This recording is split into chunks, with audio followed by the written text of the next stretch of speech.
Our discussion this evening. So I see people still joining, but we can start. So good evening, ladies and gentlemen. I am Ažvydas Kunevičius, a member of Lithuanian Atlantic Treaty Association, and it's an honor to welcome you to the first Baltic Talk series discussion, the Baltic States 18 years in NATO, organized by the Lithuanian Atlantic Treaty Association. Throughout these years, our military forces and societies have changed a lot. Hard history and the desire to strive for the best led us to develop into strong, prosperous, and empathetic Western countries in which democratic values, human rights, support for others, and the fight for freedom are embedded in our daily lives and mindset. And we have to say that NATO membership has contributed greatly to this. Today marks the 18th anniversary of the three Baltic states, Lithuania, Latvia, and Estonia, becoming members of the North Atlantic Treaty Organization. And during these 18 years, all three states have faced numerous internal and external security challenges. Moreover, we, the Baltic states, were those who kept reminding the West about the threats lying in the East. 2008, Russian war in Georgia. 2014, Maidan and war in eastern Ukraine. Occupation of Crimea, not to mention the constant Kremlin provocations on the neighboring countries. Mobilization of the Russian and Belarusian forces near our borders, airspace violations, numerous poisonings in Western European countries, the never-ending information war, numerous cyber attacks, constant propaganda, various hybrid threats, unjustified and horrible MH17 plane downing by the Russian separatists. Of course, all of us remember the migrant crisis, which was triggered on the purpose by Belarusian and Russian governments, espionage. I could go on and go on, but even after these numerous provocations, blackmailing, and violations against various democratic countries, unfortunately, even after such international violations, we come at that point where currently we are facing the worst security crisis in Europe since the Cold War. Russia has invaded Ukraine. How will the current security crisis affect the Baltic region and the entire alliance? What the Baltic states can and need to do to strengthen regional security? And what are the lessons we as the Baltic states have learned throughout these 18 years? These are some of the questions we will try to answer this evening. And for that, we have an excellent panel. I present you three top experts, three ambassadors of the Baltic states to NATO. Mr. Davidas Matulonis, the permanent representative of the Republic of Lithuania to NATO. Good evening, Mr. Davidas, and it's an honor to have you here. Good evening. Mr. Edgars Kujev, permanent representative of the Republic of Latvia to NATO. Good evening, Mr. Edgars. Good evening. And of course, Mr. Yuri Luik, permanent representative of the Republic of Estonia to NATO. Good evening, Mr. Yuri. Good evening.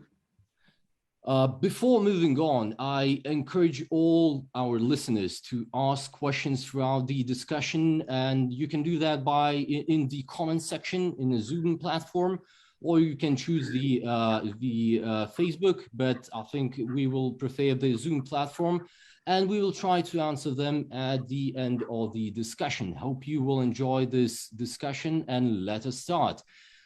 Your Excellencies, ambassadors, I think everyone agrees that NATO membership has brought a lot to the security of our countries. However, sometimes it may seem that the Western allies take the Baltic countries and our security not as serious as it may seem. Sometimes it seems that we as Baltic countries must work hard to convince our allies that the various threats are imminent, and often the Baltic states, we are seen as the paranoid countries. Is it correct to say that the Western partners, Western allies, do not fully understand the threats to security as the Baltic states do? And why is that? We can start from the Mr. Yuri Luik. What is your opinion about that?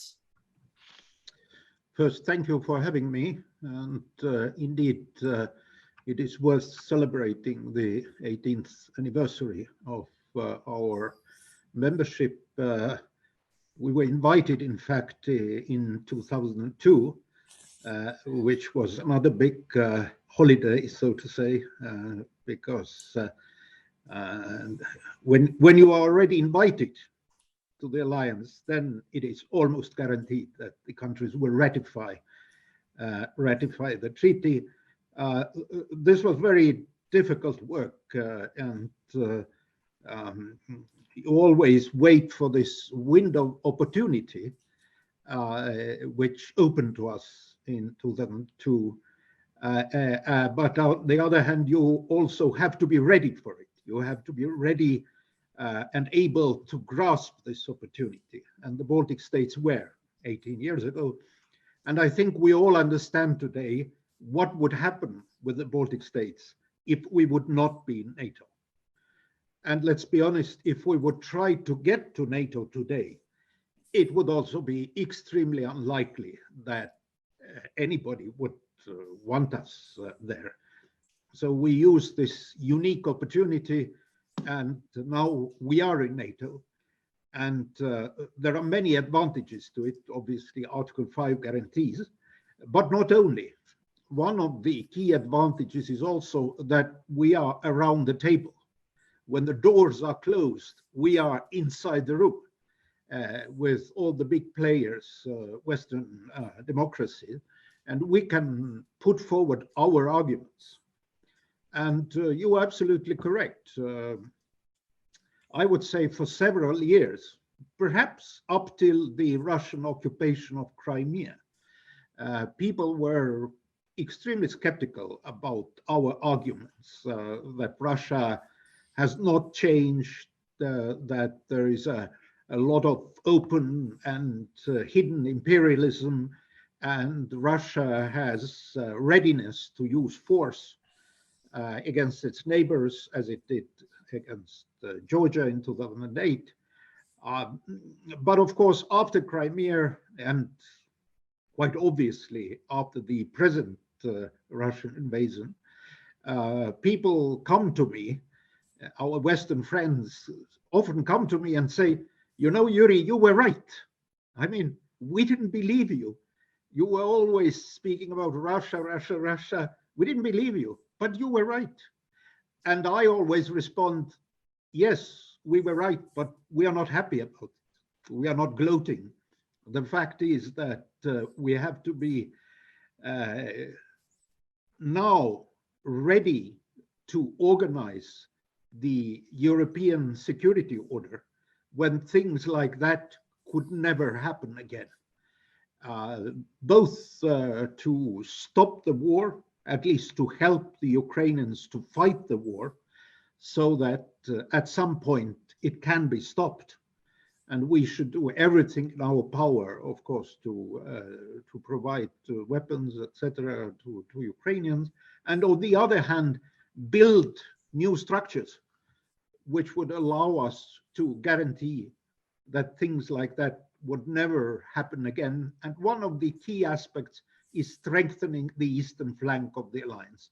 The eastern flank of the alliance should be ironclad and should not be tempting by its weakness, but on the contrary, repelling all who want to be adventurous militarily, giving a strong signal that NATO territory should never be touched, that Article 5 works, and there are troops in the Baltic states which are ready to guarantee that. Thank you. And is it possible to say that today, still Western countries sees the Baltic region as the, I don't know, second in the line, and they see that they still are skeptical about what they say, because after occupation of the Crimea, after Maidan, yeah, we saw that NATO allies decided to reinforce Baltic countries and send troops to the Baltic countries. Why is that? Why Western countries needs only those hard examples of, such as war, occupation, to strengthen our countries? Because, as you said, from the beginning, since we joined NATO, we were telling them that Russia never changes, and Russia, the threat from Russia is imminent. So is it possible to say that now Western countries sees us like second in the line? Well, I don't think they do. I think they trust the sanctity of NATO's Article 5, as do we. But as we have always said, the sanctity of Article 5 works only when it is guaranteed by real military forces. And I think it is extremely important that our Western colleagues have now accepted that it's not enough just to draw a line in the sand and say, Article 5 is here, don't touch this. But you have to show with concentration of forces, including forces to the Baltic states, that you are serious about their defense. And I would say countries, by and large, have done a lot during the last even weeks in bringing in new units, both to Estonia, Latvia, and Lithuania. Of course, we are never satisfied, and we always want more units, and we always have creative ideas, which types of units, where, how quickly, etc., etc. But the fact is that our allies have done a lot. So we also have to appreciate that. And we have to be grateful because they have made a political, military, and financial investment to our security. And this is something we should never forget, that for those countries, it's also a serious effort. So I think at the moment, we are on the same page. Now, if the war ends with some type of a peace treaty, then of course there will immediately start a debate about what is the nature, what should be the nature of Russian relationship now. And this is something where we also have to remind our allies that even if the war stops, and let's pray God that it will stop, Russia has not changed. And in fact, on the contrary, it is possible that Russia will achieve things in peace negotiations, which effectively it achieves by negotiating with a gun in its hand. So this is also a dangerous moment for us. So we should be very clear, concise, and cautious all the time to see that things move very quickly at the moment. I mean, every day something happens which would, in a quiet year, be a huge news on its own. Nowadays, events keep rolling in, so it is very important for us to be on the top of issues, be ready to react as quickly and forcefully as necessary. Thank you. Mr. Edgars, we were speaking about the NATO forces here in Baltic states, and we're seeing from the 2015, we're seeing really huge deployments here in the Baltic states. We have enhanced forward presence, we have American battalions. And in the current situation, we see that NATO allies currently deploying more NATO forces here in the Baltic states. But the bigger deployment of the NATO forces in the Baltic states provides us with the sense of security. I think everyone agrees with that. But however, can the deployments and concentration of the larger military force, the military deterrence, we call that, in our countries lead to the higher tension and become a factor of undermining security and stability? Yeah. Okay. Thank you for inviting me to this discussion. And indeed, 18 years ago, it was this historical date, and we appreciate that this decision at that time by allies, and this was the expression of trust to us, to seven new members at that time. So I don't think we can really talk about any lack of trust from the very beginning of our accession in NATO. Second point, which I would comment in the whole discussion you started, is that back in 1991, when Baltic states regained independence, we realized immediately that we cannot stay in any gray zone. So we cannot be under question. So we were absolutely right in setting up our priorities at that time and putting forward the objective to be in this alliance. The next point, we around the table in our discussion, be it political or military, we have the same rights and the same voice.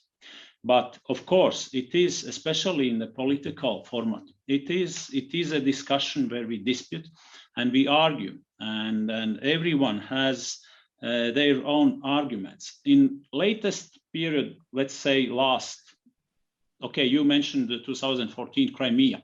In our job, in our work here in NATO, everything in our defense and overall assessment, everything starts with the threat assessment. And this is the first point of departure. And 2014 made a difference, indeed. And since then, we had, again, as an example of great unity of the alliance, we had the Warsaw Summit when EFP battle groups were deployed, as you mentioned. So we went through different periods, even in our 18 years history in NATO, we went through different periods, and this overall assessment after 2014 was absolutely right, that we have to deploy additional forces into the Baltic states. In the last period of time, in the last few months, we see that we have 8 battle groups along the whole eastern flank. So which only means that we have a much bigger reinforcement in land and sea and air.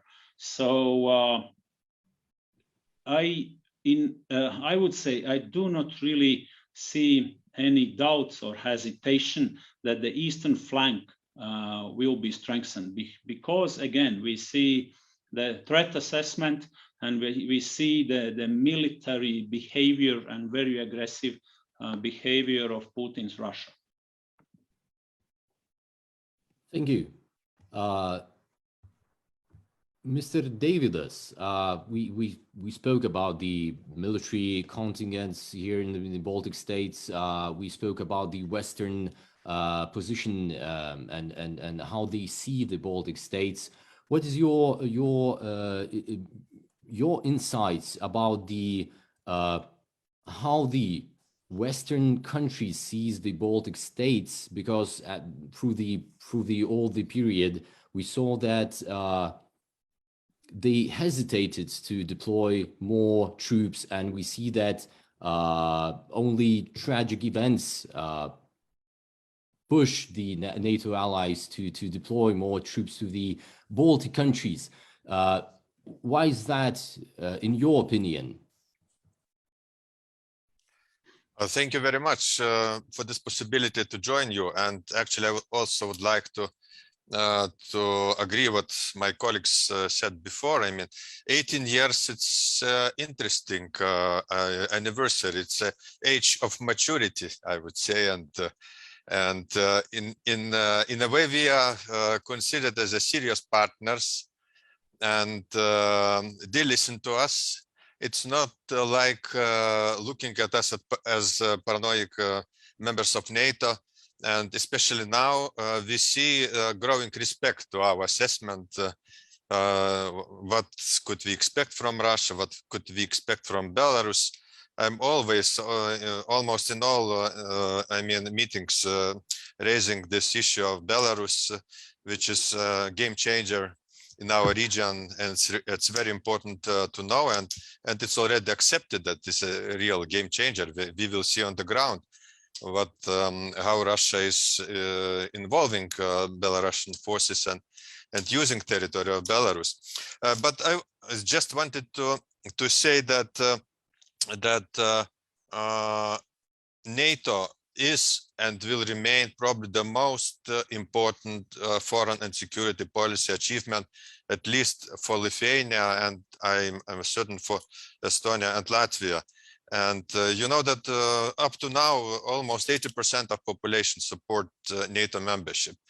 And we fully understand that smaller countries are not able to defend themselves only based on national defense forces. We need collective efforts, and NATO is this collective defense organization which adds to our, security. And this is extremely important. And as you remember, there is a saying of our first president, Vytautas Landsbergis, that NATO is for life and European Union is for better life.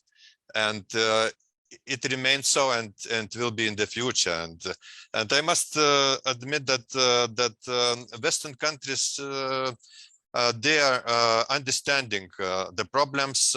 They understand that we are members of the alliance, and strengthening of the eastern flank, it's a necessity.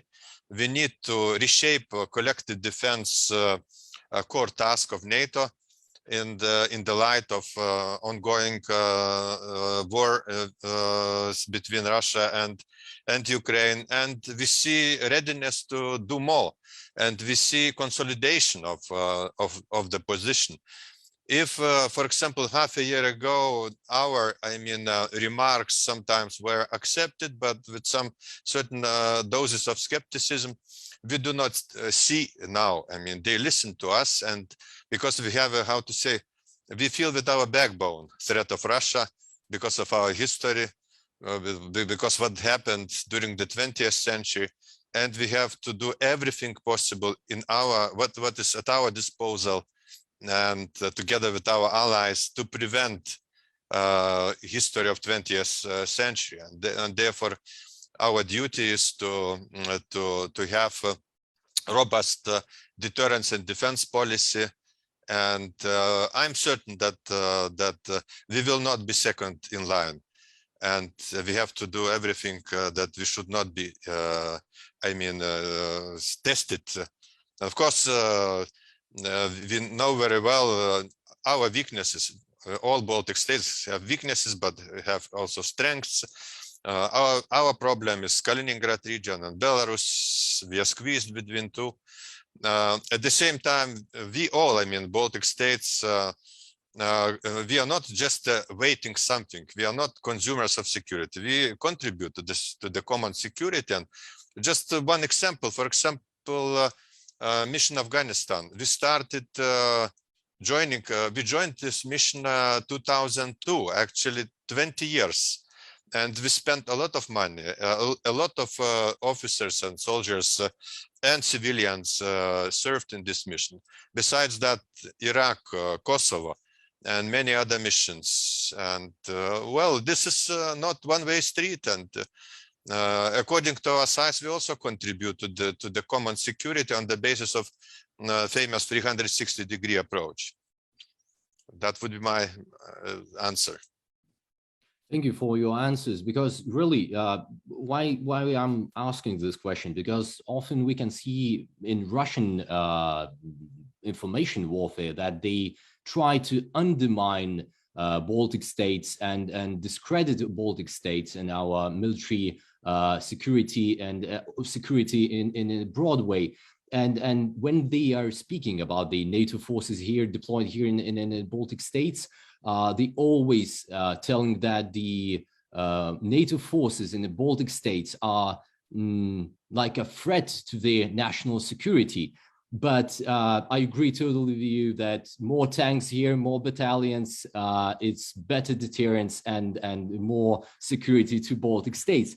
And in this really crisis situation, when Russia intervened the Ukraine, people and media often ask what ordinary people can do and what are the role in the security of our citizens. Because, okay, we understand that military always training to defend their country. We have allies, we training the allies, we have air policing. But speaking about our citizens, I think this is a crucial part of every country's security. How you see and what you could tell our citizens, how they can contribute to the country's security. Mr. Edgars, we can start with you. Yeah, thank you. And this is indeed a very good question, because our people were involved in this war from the very beginning.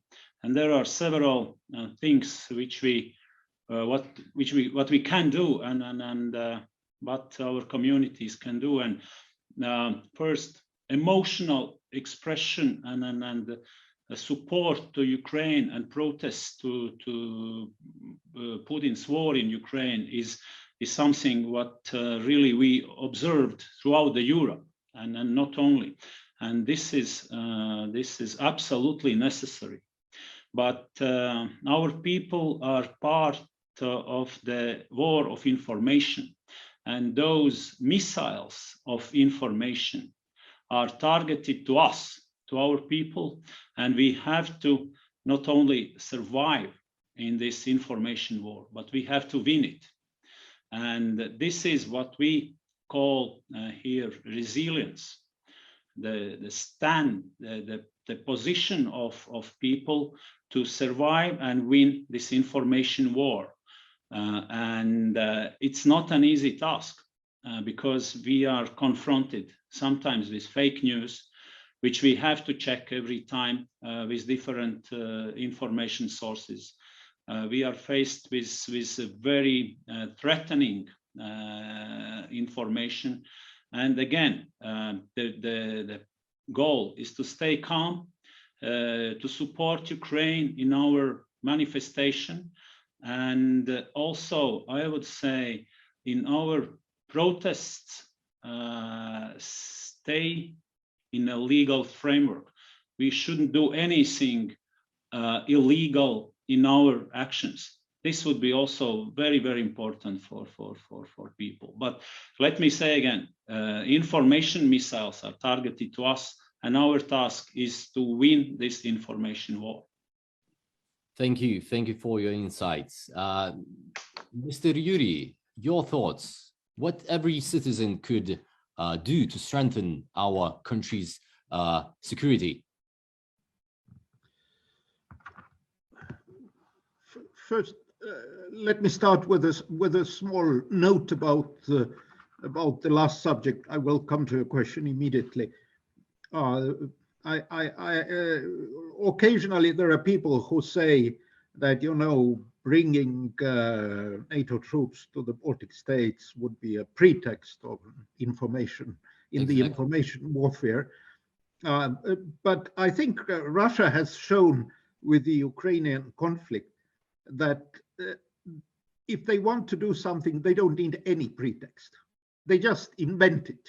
They just say, you know, Ukrainians are fascists and they should be denazified, or Russian minorities waiting to be liberated, although it's painfully obvious that even in Kharkov and other Russian-speaking regions of Ukraine, all Ukrainians, whether they speak Russian or Ukrainian, are fighting for their freedom. And this has all been totally hallucinated by Russians. So I'm always very skeptical when people make an argument that, you know, this or that thing could serve as a pretext.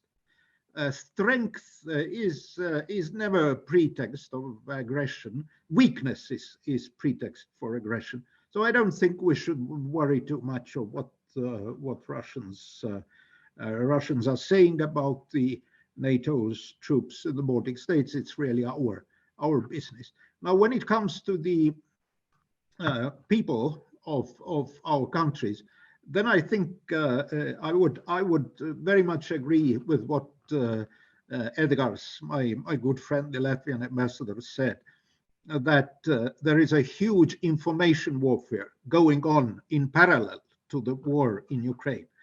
And while we are untouched directly, militarily, by the war in Ukraine, then in terms of information warfare, Russia is fighting with the whole Western community. So it is extremely important that our citizens would understand the differences between fact and fake facts, that there would be an understanding of the security situation, of what our own military does, how NATO operates. I think a person today should have not a detailed technical picture, but at least a general picture of what is happening in Ukraine, but also what are the international organizations doing to support both Ukraine and the members, like the Baltic States. That is probably the most important part of what can be done. Obviously, it is very important that we have informed journalists, that we have informed academicians, people who speak publicly all the time, are in the public sphere, that they would be knowledgeable and they would be capable of providing the information and working through the fake facts and bringing to people the objective reality as it stands at the moment. There's no need to, I think we should avoid kind of panic feeling. I mean, the situation is so negative, and especially people who are not equipped perhaps in dealing with it every day and looking at the nuances of these issues. They just have this dark, deep feeling of concern and fear, and we should try to avoid that. We should try to be constructive, firm, rational, and bring our own societies through this crisis with healthy spirit and understanding, because a lot of work needs to be done. I mean, the work has just started in terms of strengthening our own defense forces, strengthening our resilience so that our societies also internally would be as resilient and capable as possible, and of course in international relations as well. So it's all you have a feeling that the whole thing has been going on for years and years, but I tell you, it's only starting, and we have to be ready, securing our guaranteeing our security and independence. It's not sprint, it's a marathon. We have to be ready to do that on a long haul. Thank you. Mr. Davidas, all of us mentioned here information warfare. And really, our people, societies are a little bit anxious and feels the panic because the war is going on, and we understand the threats from Russia. And we see that waging information warfare, that Russia tries to undermine and threaten our societies because they telling, we see the messages about the nuclear weapons, and our societies do that too. They speak about nuclear arsenal in the Russia, and they are a little bit scared about that. So what every person, what every citizen can do to support the security of our countries, to contribute to our security, and how to the second question will be for all of you. Maybe you have really good answers or insights how Baltic countries, because we have really huge experience, wide experience here, how can we fight Russian information warfare? Because all of us, all our countries have a major amount of the citizens who are really exposed to the information warfare, and the Russian propaganda can influence those people. So how can we fight that information warfare? But first of all, about the citizens and how they can contribute to the security. Well, thank you very much. It's difficult for me to say anything new after Yuri and Edgar's, my dear colleagues. But one point is very important. We need to not to let also mass media and some, I mean, probably newspapers or homepages to spread this, how to say, feeling of panic. And I can assure you that at the moment there is no direct threat to the Baltic states, and it has to be accepted as a reality. Of course, we are very much concerned what's going on in Ukraine, and therefore we need to be strong and united. It means that both in the society and also between the political parties. And I see, for example, in Lithuania, that this current situation unites political parties in the position, in the government and in the opposition. We are preparing a new defense agreement, new foreign policy agreement. This is really very, very important. We should, our duty today and our moral duty of every person is to support Ukraine. To support Ukraine whatever we can, to accept refugees, to give a humanitarian assistance, also to fight this fake news. And in Lithuania, at least, it seems that we are rather successful. We have this so-called debunk.eu, and when the fake information is spread in the mass media, then immediately it's denied, and this is very good. And we have to do the same. I mean, we have to educate our people, and it's not only a question of mass media; it's a question of our education. We need to pay more attention to their patriotic education, and in order to have youngsters to be ready to defend, to understand what is at stake, and to love homeland, and this is also very important, because you know, to sow distrust in the society, it's easy. I mean, sometimes it's a this fake information is spread in a very subtle way. It's difficult to somehow to distinguish. Is it fake, or is it 90% real information but 10% fake? And we have to be ready for this type of information, I mean, attacks, which is more subtle, and we have to be prepared to that. And we have to keep our strong moral ground, and this is the only possible way to be united and to be strong and not let the panic overwhelm our society. Thank you. Mr. Edgars, Latvia has NATO Stratcom, and can we see that information warfare is one of the biggest challenges for our countries?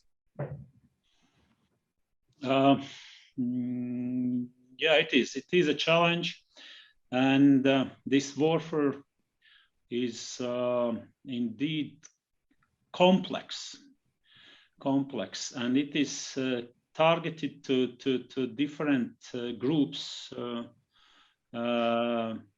created maybe even artificially. But again, it is not an issue which we see now.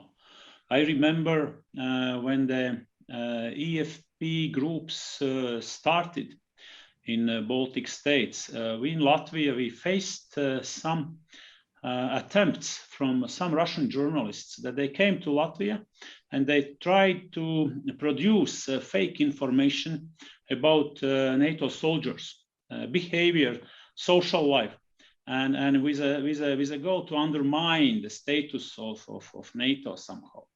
And they did not succeed. And why they didn't succeed? Because there was no audience for this information. People just didn't buy those falsifications. So I think they tried to produce total fake, and then they really didn't succeed, because there was no people who accepted this. But I agree, this warfare is very complex, very targeted. But and this system is created first of all for Russia, for Russian people, for Russian community. The Putin system, and this is an area which is even more complex, where we do not have really the way how we can convince people in Russia at this moment. It's isolated part of the society, and then some of them stay in neutral positions, just being scared and afraid of repressions, but some are really victims of this permanent, constant disinformation from the TV. And this isolation is a drama for Russia, for Russian people. I remember that the Baltic States closed several Russian news outlets and television programs since the Russian invasion into Ukraine started. And I think Baltic countries are experienced in fighting information warfare. But in your opinion, I will ask for all of your opinions.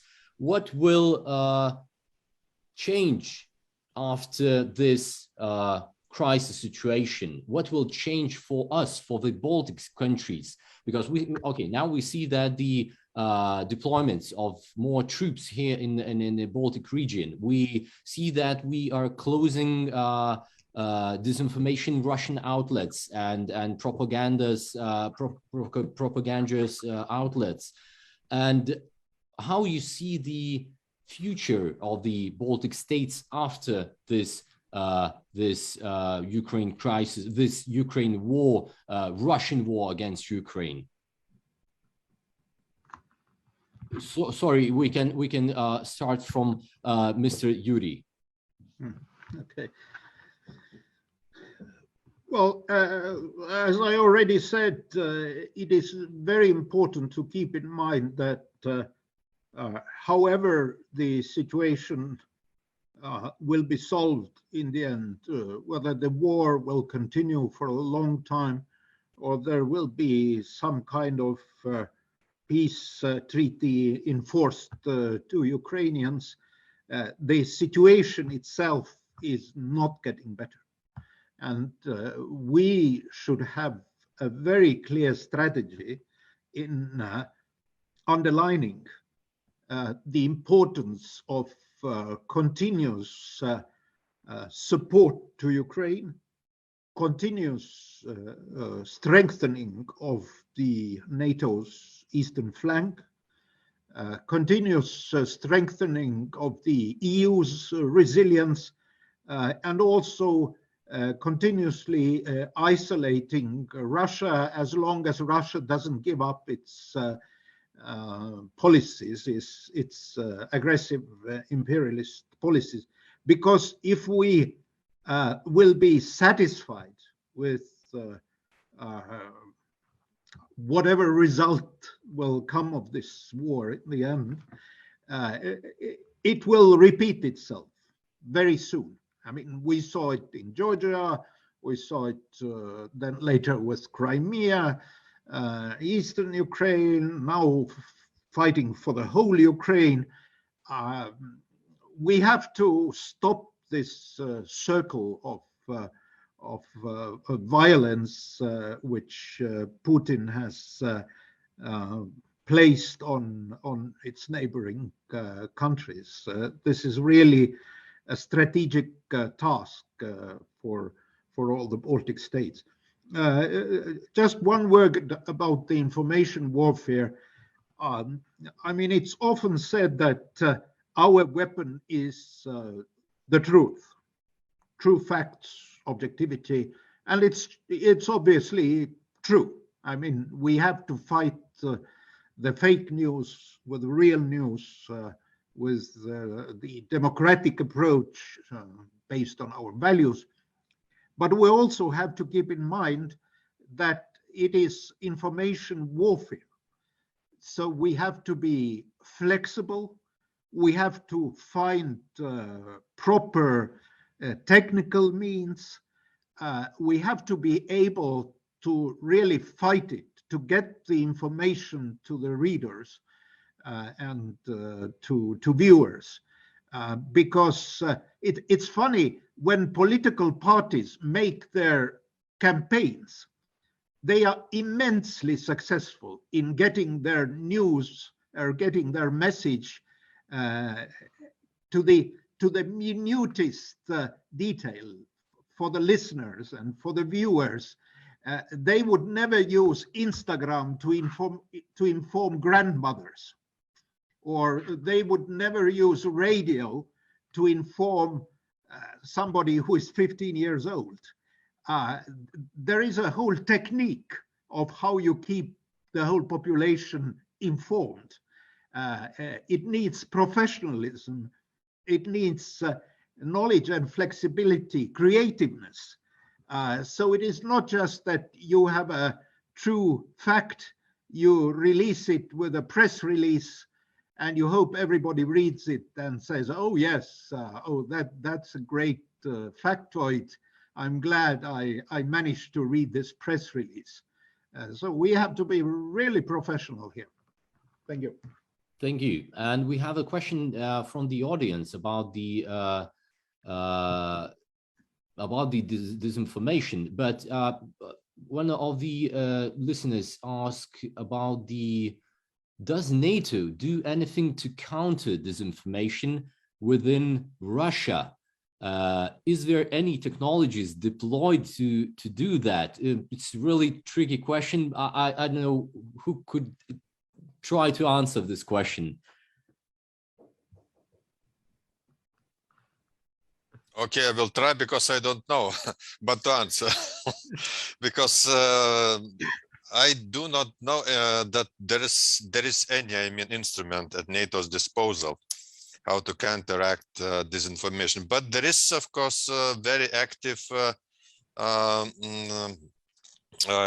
Office of Secretary General, and they are trying with their statements, the statements of NATO to spread the truth. And I really applaud and appreciate what our Secretary General is doing, and he's trying to confront with this reality of fake news very well. But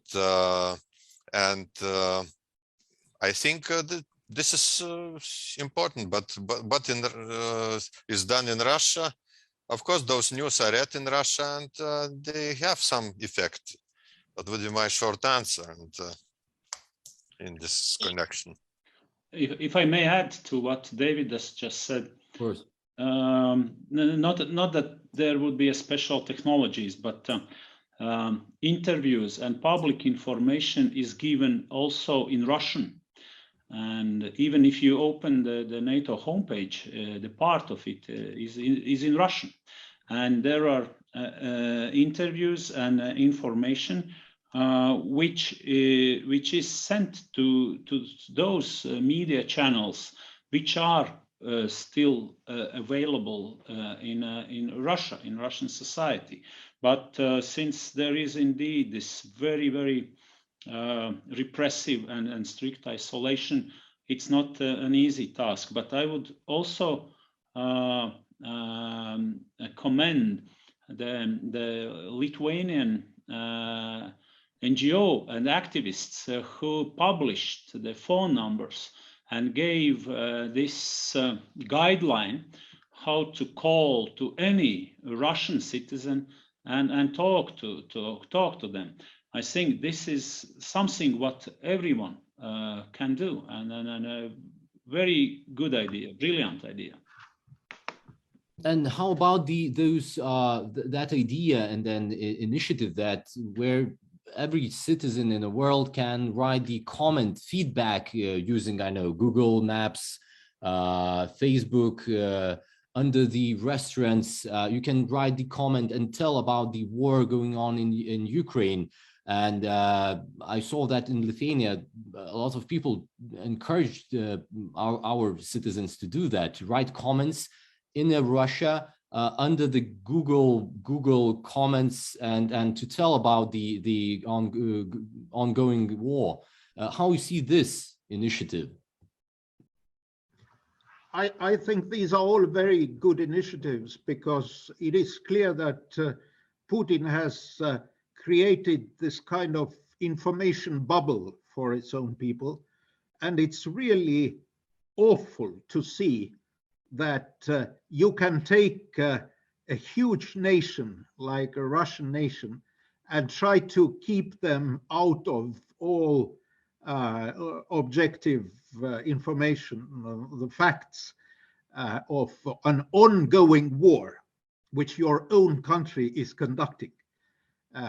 I think this shows how dramatically effective this kind of propaganda warfare is against Putin's own people.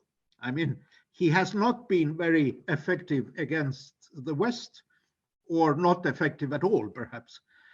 But he has been extremely effective against his own people.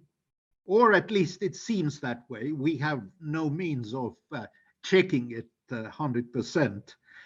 But certainly there are huge swaths of Russian society who still either they support the war, or at least they are not knowledgeable about what is actually going on in Ukraine. And we have to be really creative in trying to burst this information bubble. And I think, writing commentaries to various, I don't know, shop homepages and restaurant homepages, and it's a great idea, because that's what many people read. Perhaps even people who don't read the news, or who are not interested in the news every day. Because, one of the problems is that people don't know what they are missing in Russia, because they don't know that Putin has created alternative reality, because they are not interested in facts. Only when they start to think that perhaps a lot of what we are being told is not true, then they will at some point say, interesting, I should try to find other sources of information. Otherwise, they simply are satisfied with the product information product which Putin is feeding to them. That's why it's so important that journalists, also journalists who speak in the official information outlets, like the lady who went into Vremya, to the Pervy Canal, and showed a slogan that you are being lied to. I mean, this is really influential stuff, and I mean, you can argue how effective it is, but certainly it makes people who perhaps saw even only a glance of that lady and her slogan, but still you start to think, interesting, what is that? We are being lied. Why are they saying that? Etc., etc. So I think we should try to collect creative ideas and use them. Also, our artists, our scientists, our own journalists have a lot of contacts in Russia. Traditionally, I mean, Lithuanian artists are well known in Moscow, for instance. I was Estonian ambassador to Moscow. I know it, how popular and well known Lithuanian theater directors and artists are in Russia, and so are others from other Baltic states, from Estonia also. So if they would call their friends, who are usually public figures, that would might make a lot of difference. So let's be creative. I agree. Creativity is the best weapon against disinformation. Speaking about those artists in Russia, Lithuanian artists in Russia, we have issues with them too. So not all of them, but there are. Okay, so our discussion is coming to an end, but I see that we have several more questions. Oh, wow, a lot of questions, but we won't be able to answer them all. One participant asks about the far right and the disinformation and propaganda. In countries like Germany and France or the United States, the propaganda warfare and possible interaction in elections has targeted the far right most of all. Is this a rising potential threat in the Baltics as well? As I understand that the question is about the propaganda and the far right in the Baltic countries and the war in Ukraine. Is it threat that the far right in the Baltic countries will rise now? Thank you. Maybe someone can answer this question. It's really tricky, but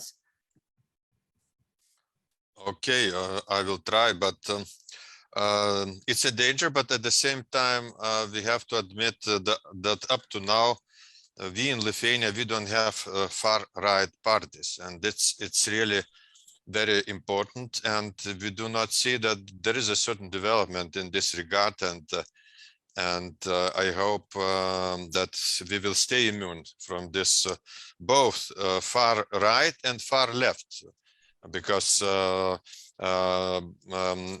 are united in a way that they are pro-Russian. Actually, all far right and far left political movements somehow are, I mean, very Russian friendly. And thanks God, we don't have them, and I hope it will not be the case in the future. And I don't know what about Estonia and Latvia. My colleagues could comment that, but in our case, I'm certainly sure that we will manage without these movements.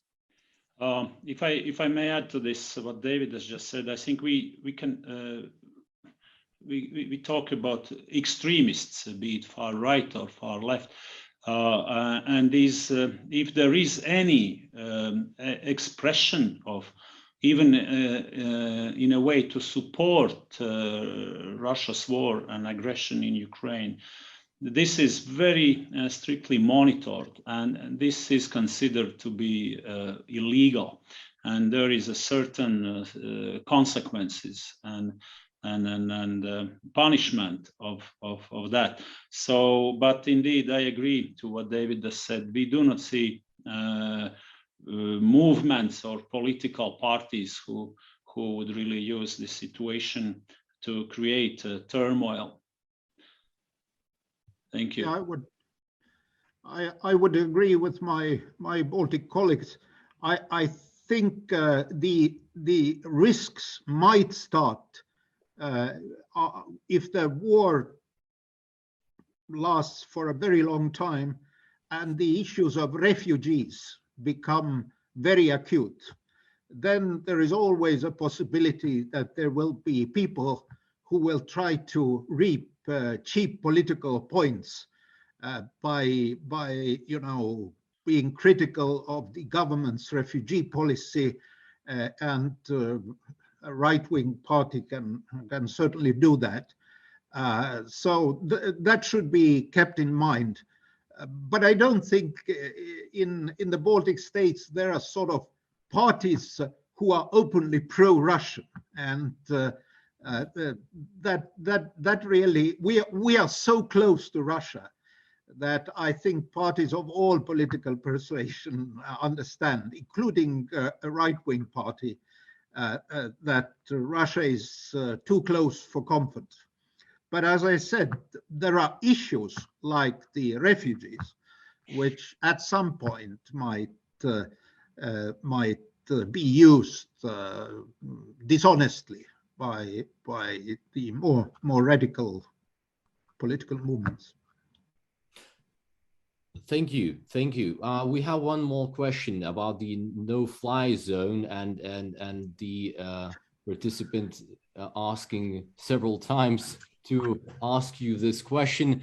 I see the two parts of this question, so the second part I will not ask because it's too detailed. And the first, okay, the question about the no-fly zone, because everyone is speaking about the no-fly zone, and is the decision not to enforce a no-fly zone over Ukraine based on the threats assessment that Russia is unpredictable in its threat to use the nuclear weapon? Is it no-fly zone somehow intertwined the Russian unpredictable threat to use the nuclear weapon? If I can take it, it's an honor. Yes. The question is that when people say no-fly zone, it kind of sounds very light.